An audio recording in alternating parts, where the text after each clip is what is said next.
और मामला क्या है? सर मामला ये है कि मेरे को डॉक्टर संदीप मौर्य ने संडे के दिन मेरी ज़बरदस्ती ड्यूटी लगाकर मुझे अपने कमरे में बुलाकर मेरे शर्ट का बटन खोलने की कोशिश करी और मेरा हाथ अपने प्राइवेट पार्ट में टच करने की कोशिश करी। मेरे मना करने पर उन्होंने मुझे धमकी दी कि मेरे ऊपर बहुत बड़े लोगों का हाथ है और अगर तुमने आवाज़ उठाई तो मैं तुम्हें जान से मरवा भी सकता हूँ।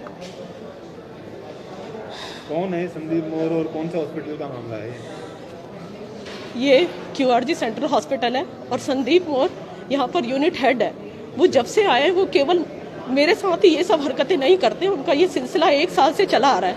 लेकिन जब उनकी हरकत ज़्यादा बढ़ गई तो मैंने इसके लिए आवाज़ उठाई, मैंने मेल करी, अपने HR में गई, लेकिन कहीं से भी कोई सुनवाई नहीं हुई। मेरे मैनेजमेंट के सभी लोग संदीप मौर्य के साथ मिले हुए हैं। कब से आए थे संदीप ये, और ये कैसे शुरुआत हुई है सारे प्रकरण की? ये पिछले साल हमारे हॉस्पिटल में यूनिट हेड की पोस्ट पर आए थे। ये पहले क्या करते हैं कि जो भी लड़की होती है उसके ऊपर चिल्लाते हैं, बहुत उसके ऊपर चिल्लाते हैं। उसके बाद उसको सांत्वना देने के चक्कर में उसको अपने कमरे में ले जाते हैं, उसको हक करने की कोशिश करते हैं, किस करने की कोशिश करते हैं, लेकिन कोई भी लड़की आगे आने के लिए तैयार ही नहीं थी। क्या इस मामले में हॉस्पिटल मैनेज करिए क्या हुआ? आपके साथ जो घटना हुई, कब की घटना हुई, कहाँ गए? सर मेरी ये घटना 29 मार्च के अंदाज़न है। मुझे ढंग से वाकया याद नहीं है क्योंकि मैं इतनी मेंटल ट्रॉमा में हूँ कि मुझे याद ही नहीं है कि कौन सी तारीख थी, लेकिन जो मुझे याद आया वो 29 मार्च की घटना थी। क्या हुआ? आप क्या कर रहे थे उस समय? क्या कहा इन्होंने? उस समय सबसे पहले वही जो ये करते हैं, ये आए ऑफिस में, इन्होंने मेरे ऊपर चिल्लाना शुरू कर दिया। यही बीच में खड़े होकर इन्होंने चिल्लाना शुरू कर दिया, तुमने क्या किया है, तुमने क्या काम किया है, जो काम मैं तुम्हें बताऊंगा क्या तुम वही करोगी। इसके बाद ये चले गए, मैं वहाँ पर बैठ गई। बल्कि मुझे यहाँ के अन्य लोगों ने भी सहानुभूति दी कि कोई बात नहीं, ये इनका बिहेव है, ये कोई बात नहीं। उसके बाद ये थोड़ी देर में मेरे पास दोबारा आए और ये मुझे अपने साथ अपने रूम में लेके चले गए और इन्होंने मेरे साथ गलत हरकत करी। तो उसके बाद फिर आपने शिकायत वगैरह कहीं कुछ की? क्या किया? आप पीछे चढ़ो भाई, आपने कुछ शिकायत वगैरह की? किससे शिकायत की? क्या? देखिए सर, कई दिनों तक तो मैं मेंटल ट्रॉमा में चली गई कि उन्होंने मुझे धमकी दी थी कि मैं किसी को भी इस बात का जिक्र ना करूं। और मुझे ये भी पता था कि हमारे हॉस्पिटल की और लड़कियों ने भी इसके बारे में कंप्लेंट करी है, लेकिन आज तक कोई सुनवाई नहीं की है क्योंकि संदीप मौर्य के ऊपर हमारे किसी हेड का हाथ है। तो इसके हॉस्पिटल के हेड का हाथ है, वो हमेशा यही धमकी देता था कि मेरे को कोई कुछ नहीं कर सकता, तुम जानती भी नहीं हो मेरे ऊपर किसका हाथ है। फिर आपने ट्रोमा में रहे, फिर शिकायत कहाँ की, किससे? फिर ट्रोमा में रही। फिर हमें अचानक ही एक दिन 6 मई को कॉल आता है कि आपके साथ ये घटना हुई है। वो कॉल भी इन्हीं का ट्रैप था, वो भी कॉल इन्होंने ही कराई है। उसका नंबर का जिक्र मैं ऑलरेडी कर चुकी हूँ। वो भी इन्हीं के HR की एक सुमिता है, उन्होंने कॉल करके अपने पति के नंबर से हमें कॉल किया। उनके हिसाब से ये कोई बहुत ही छोटी घटना थी, कोई बड़ी घटना नहीं थी उनके हिसाब से। उसके बाद मैंने जाकर HR में अपनी कंप्लेंट की। अगले दिन मुझे यूनिट 2 बुलाया गया और मुझे मेरी यूनिट 2 मेरी सुनवाई होने के तुरंत बाद ही बिना कोई कार्रवाई की मुझे ये बोला गया कि तुम यूनिट 2 में ही काम करोगे, यूनिट 1 अब नहीं जाओगी। तो मैंने उसका विरोध किया, मैंने कहा मैं नहीं जाऊंगी। तब आप कहाँ थे? यूनिट 1 में थे? मैं हमेशा से ही यूनिट 1 में थी। यूनिट 2 में बुलाने का चक्कर ये था कि वो मुझे वहाँ बुलाते और मुझे वहाँ से नौकरी से निकाल देते। मैं जब यूनिट 1 वापस आई तो उसके बाद ये वाली है? हाँ जी, ये यूनिट 1 है। उसके बाद मैं वापस आई, मैंने देखा कोई कार्रवाई नहीं हुई, बल्कि मुझे ही HR से बार बार जबरदस्ती की जा रही थी कि मुझे यूनिट 2 बुलाया जाए। लेकिन मैं एक बात पे अड़ी रही, क्राइम उस बंदे ने किया है, मैंने नहीं, तो उस बंदे को भेजा जाए जहाँ भेजना है। आज आपने शिकायत की है, चाहते क्या है? मैं यही चाहती हूँ कि ऐसे बंदे को सख्त से सख्त कार्रवाई हो, जैसा वो और लड़कियों के साथ करता है। अब तक जिन लड़कियों के साथ किया है, आगे वो इस तरीके की हरकत ना कर पाए। इतना बड़ा हॉस्पिटल और आप कह रहे हैं कि आप लगातार इधर से उधर अधिकारियों के पास चक्कर लगाते रहे, बार बार उनसे अपील करते रहे, किसी ने नहीं सुनी आपकी? सर किसी ने भी सुनवाई नहीं की क्योंकि हर बंदा, हर मैनेजमेंट का बंदा उसके साथ मिला हुआ है। क्योंकि जब मैंने शिकायत लगा दी तो उसको पता चल चुका था कि मैं शिकायत कर चुकी हूँ, मैं सामने आ चुकी हूँ, तो उसने मुझे ही नीचे डिमोट कर दिया। आज महिला आयोग की टीम आई, क्या कहा इन्होंने, क्या कर रही है? सर इन्होंने मुझे आश्वासन दिया है और मैं इनका धन्यवाद करती हूँ कि ये अभी लग रहा है कि शायद कुछ होगा। कितनी शिकायत करता है और आपके अलावा कितने लोगों के साथ बदतमीजी? सर अभी इन्होंने कम से कम 8 से 10 लड़कियों के साथ बदतमीजी करी है। अभी जो फिलहाल कम से कम 3 लड़कियां और शिकायत कर रही हैं जो उनके साथ सेक्सुअल हरासमेंट हुआ है उसके बारे में। शिकायत हो रही है। हाँ जी सर। सर कम से कम ये 10 लड़कियों के साथ बदतमीजी और शिकार कर चुका है, लेकिन आज तक कोई भी आगे नहीं आई। चाहते क्या हैं अब आप चाहते हैं? सर यही चाहते हैं इसको घसीटा जाए और कोर्ट तक ले जाया जाए। इससे पहले थाने गए थे आप कभी? मैं महिला आयोग थाना भी गई थी, लेकिन उन्होंने मुझे ये बोला था कि अगर आपका यूनिट कुछ नहीं करता तब आप हमारे पास आइएगा।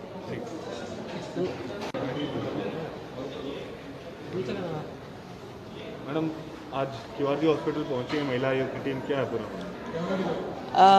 क्यूआरजी जो इतना बड़ा नाम है, जो हम समझते थे कि लोगों के सहयोग के लिए था, परंतु यहाँ पर भी एक ऐसा घटिया व्यक्ति निकला जो यहाँ की ही अपनी साथी महिलाओं के साथ यौन उत्पीड़न करने का प्रयास करता भी था और बहुत ही अश्लील शब्दों का इस्तेमाल करके जो बताए नहीं जा सकते, हमने कंप्लेन में लिखे हैं, और बहुत ही घिनौनी हरकतें करने का काम करता था। बहुत सी लड़कियां डर के मारे बोल नहीं रही थी, कुछ अनमैरिड गर्ल्स हैं उनको दबाता था। पहले उसका तरीका क्या था कि सब लोगों के बीच में उनको ऑफिशियल ड्यूटी के नाते उनको जलील कर देता था। तुम गंदा खून हो, तुम घटिया हो, तुम कुछ नहीं कर सकते, इस तरह की भाषा का प्रयोग करता था। फिर उसके बाद उन लड़कियों को रूम में अपने बुला के और पोलाइट होने की कोशिश करता था। तो कुछ लड़कियों ने सोचा कि सर ने हमें डांटा है, शायद हमें अंदर जो उन्होंने बुलाया रिस्पेक्टफुली बात करेंगे, लेकिन धीरे धीरे वो अपने कदम बढ़ाने लगा, लड़कियों के साथ फिडलिंग करने लगा, फिजिकल मिसयूज़ के लिए उनको बोलने लगा, तुम्हारा कोई कुछ नहीं कहेगा, मैं तेरे साथ हूँ, मेरे साथ ऐसा, मेरे साथ वैसा। एक कंप्लेंट तो मैं और लिखवा रही हूँ जिसमें उसने रात को रहने के लिए भी एक लड़की को कहा कि मेरे साथ रात में रहो, लेट ड्यूटीज़ उसकी ज़बरदस्ती लगाई, संडेज़ को ड्यूटीज़ लगाई ज़बरदस्ती, कोई छुट्टी नहीं देना, यदि वो उसकी बात माने तो ठीक है, नहीं तो उसके साथ इस तरह से मेंटल टॉर्चर करना। इतना, और हैरानी की बात यह है कि एक लड़की के साथ 4-5 लड़कियां और उठकर आई हैं जिनके साथ इस तरह की वारदात हुई। ये बहुत शर्मनाक है। एक और हम पूरी सरकार के सहयोग से कोविड के खिलाफ लड़ाई लड़ रहे हैं, दूसरी ओर डॉक्टर इस तरह से फिजिकल होने की और मिसयूज़ करने की कोशिश कर रहा है। कौन है और क्या नाम है इस शख्स का? डॉक्टर मिस्टर मोर हैं, संदीप मोर, सेक्टर 16 निवासी हैं संदीप मोर, जिनके खिलाफ कंप्लेन दर्ज हुई है और बहुत जल्द हम उनकी FIR करने वाले हैं। क्या उनके लगता है खिलाफ आपने अभी तक जांच की होगी, क्योंकि कितने टाइम से लड़कियां शोषित थी इस तरीके की घटना से, और इसमें मैनेजमेंट का क्या रोल रहा? मैनेजमेंट ने कोई हेल्प की नहीं की उनकी? देखिए, जो 2 लड़कियां 3 कंप्लेन लिखवा रही हैं सामने आई हैं, उन्होंने तो ये बताया कि 2 साल से ये व्यक्ति उनके साथ इस तरह से बदतमीजियां कर रहा है, मगर वो नौकरी में मजबूर थी इसलिए ज़्यादा कुछ बोली नहीं।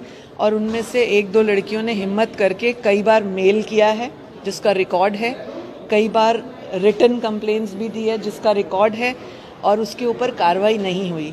मैंने मैनेजमेंट से जब पूछा कि आपकी ICC कमेटी क्या कर रही है, तो उन्होंने कहा हमने ICC कमेटी बुलाई है, कोई दिल्ली रहता है, कोई गाज़ियाबाद रहता है, यहाँ रहता है, वहाँ रहता है, इस तरह की एक्सक्यूज़ बनाए उन्होंने। ये एक ट्वीट आने के बाद women commission, national women commission ने भी उसके ऊपर वर्किंग की। हमारी चेयरपर्सन रेखा शर्मा जी ने कमिश्नर साहब को मेल किया और इस तरह से कार्रवाई करने की बात की, जिसमें हॉस्पिटल वालों ने उनको 2 दिन में इसके ऊपर एक्शन लेने की बात कही कमेटी के माध्यम से। लेकिन 3 दिन, तीसरा दिन हो गया, कमेटी का कोई एक्शन नहीं हुआ, बल्कि जिस लड़की के साथ इस तरह से बदतमीजी हुई उसको यहाँ से दूसरे प्लांट में ट्रांसफ़र करने की बात हो गई। एक और लड़की जिसकी बात सामने आ रही है, उसके साथ बदतमीजी हुई, उसको शायद निकालने की बात सामने आ गई। तो इस तरह से बहुत ही अंदर खाने इनकी बहुत गलत नीति चल रही थी इन बहनों के खिलाफ, जिसके लिए महिला आयोग पूरी तरह से सतर्क भी है, पूरी रिपोर्टिंग की है और पूरी तरह से उनकी कंप्लेंट दर्ज करके एक्शन करेंगे। अस्पताल पर भी कोई कार्रवाई होगी? अस्पताल ने कोई ध्यान नहीं दिया इस पर? अभी फ़िलहाल लड़कियों की कंप्लेंट्स के साथ FIR दर्ज होगी। पहले हम उस डॉक्टर संदीप मोर को अरेस्ट करना चाहते हैं ताकि वो एक बार सामने आए और क्या कहना चाहता है और क्या अपनी बात रखे। लेकिन जिस तरह की हरकतें उसने करी हैं वो माफ़ी योग्य नहीं है। कुल कितनी पीड़िता सामने आई? 4-5 लड़कियां सामने आई हैं जैसा कि और भी हैं जैसे कि आपने बताया कि इन्होंने शिकायत की थी। जी। संदीप मोर के यहाँ पर क्या पुलिस टीम पहुंच चुकी है? अभी जो कंप्लेंट दर्ज हो रही है तुरंत एफआईआर होने के बाद उसको अरेस्ट करने के लिए पुलिस टीम जाएगी। इन लड़कियों ने पहले पुलिस कंप्लेंट दी थी या मेल द्वारा? लड़की का कहना है कि वो पहले महिला पुलिस थाने भी गई थी, लेकिन उसे वहाँ कोई मिला नहीं। शायद कोविड की ड्यूटी में सब बिजी थे या क्या थे, और शायद मुझे ऐसे लगता है कि उसे बहुत ज़्यादा नॉलेज भी नहीं थी कि किसको कंप्लेंट करनी है किसको नहीं, तो इसलिए वो थोड़ा सा ढीला हो गया उस दिन मामला। हॉस्पिटल मैनेजमेंट का क्या कहना है इसके लिए? हॉस्पिटल मैनेजमेंट मेरी यहाँ पे मिस्टर चौधरी से बात हो रही है, जो यहाँ पे दोनों विंग्स के इंचार्ज हैं। वो ये बता रहे हैं कि लड़कियों की कंप्लेन हमें परसों ही पता लगी है और हम कमेटी बिठाने की बात सोच रहे हैं। तो मैंने उनको ये कहा कि 24 घंटे हो गए, आपको एनसीडब्ल्यू से भी बात आई, अभी तक आपने कमेटी नहीं बिठाई, ये गलत था। क्यूआरजी की एक महिला कर्मचारी है, उनकी कोई शिकायत मौखिक तौर पर हम पता चला था, तो अब हम यहाँ पे आए हैं। तो उन्होंने अब रिटर्न में अपनी शिकायत दे दी है, महिला थाना उसकी कार्रवाई कर रहा है और शीघ्र ही उसमें आरोपी गिरफ्तार करेंगे। तो क्या शिकायत में क्या कहा है महिला ने? शिकायत महिला से रिलेटेड मैं सारी बातें ना बताऊं तो ज़्यादा बेटर रहेगा। बाकी जो सेक्सुअल हरासमेंट की बात है उसमें कौन है जो आरोपी कौन है जिसके ऊपर आरोप लगे? डॉक्टर संदीप मोर का नाम मेंशन किया उन्होंने कंप्लेंट में। कौन है संदीप मोर? संदीप मोर डॉक्टर हैं यहाँ पे जो है। कितनी लड़कियों की शिकायत आई है इस मामले में? 3-4 लड़कियां हैं जो इस बात को सपोर्ट करी, आज हमारे साथ भी ऐसा हुआ है और हमने मैनेजमेंट को भी इस बारे में कंप्लेंट की थी, लेकिन किसी ने कोई एक्शन नहीं लिया। आप पुलिस की तरफ से क्या कर रहे हो? अब वुमन पुलिस स्टेशन की तरफ से जो है कंप्लेंट ले ली गई और इस पर एफआईआर करके तुरंत कार्रवाई की जाएगी। किन किन धाराओं के तहत मामला दर्ज होता है? ये वुमन पुलिस स्टेशन में कंप्लेंट ली, उस कंप्लेंट के अकॉर्डिंग जो सेक्शन बनेंगी उस पर कार्रवाई की जाएगी। इधर देखो, कैमरे की तरफ देखो, कैमरे की तरफ। अभी तक जो 3-4 अभी कम आया। ठीक। Please subscribe my channel NIF and press the bell icon for more updates.